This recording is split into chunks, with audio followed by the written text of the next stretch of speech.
Hello everyone and welcome back to the web penetration testing.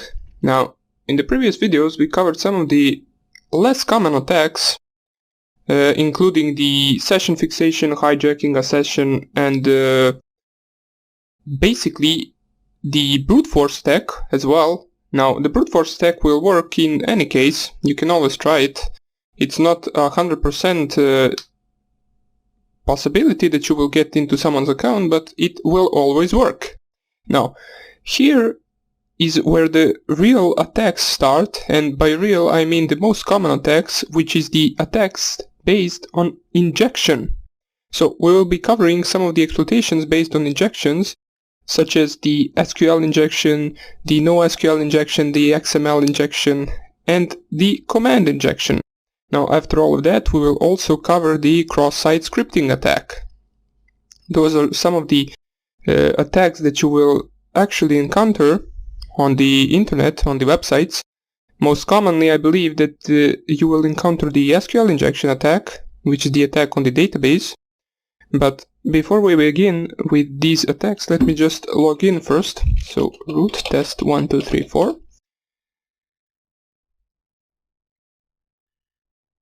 Now, the idea behind these attacks based on injection is the interactive web applications that require the user input.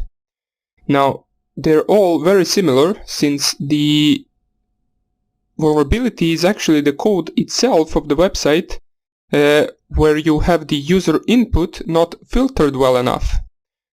So if we have a user input where, for example, on some website where we search the online shop for some of the tools we need, basically if you type there the part of the code, it might actually interpret, the website might actually interpret that user input as a part of their code if it's not filtered enough.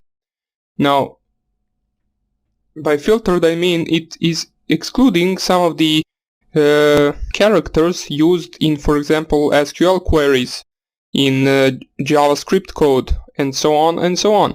Now, we will start off with the command injection, and we will need also to start our, let me just find it, OWASP virtual machine. So, if you have it started already, good.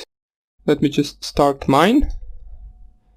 While that is doing, let me just check one thing. And that thing is, if we are connected to the internet, we should be, yeah, .1.5, .1.5, good. So let's start off with some of the basic injection types. The first one, as I said, that we will be doing will be the command injection. Now, the command injection, let's say, for example, this example we will practically cover in the next lecture, but let's say you have a website that is used for anyone to ping their own machines. So you have a website, you put in the user input your IP address, and the website will perform ping and then the IP address or the domain name.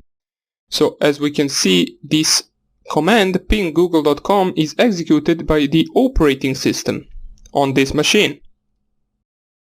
Now, if you have a website that performs this same exact command, the command is also executing on the operating system of that server's machine, which means that our user input, which was the IP address of the machine we wanted to ping on that certain website, was processed into the command of the server in its own terminal. Now, that can be dangerous if, for example, the input, which was the IP address, isn't filtered enough, and we can type basically any command and execute it in the server's terminal. The next attack would be the SQL injection, and the NoSQL injection. That is basically the attack on the database itself. Now, it is also happening when the user is not filtered enough. It basically allows us to query the database and possibly find something very useful, such as a bunch of usernames and passwords. It also could potentially allow us to delete the entire database if we wanted to.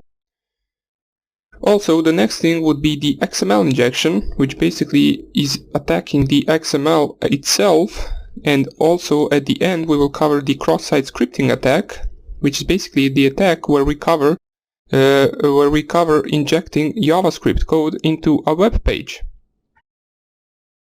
So let me just check if our machine is on. If it is, I will log in, and then I will continue into the next tutorial where we will start off with the command injection.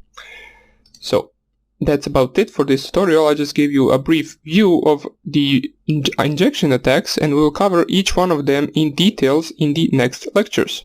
So I hope I see you there, and take care. Bye.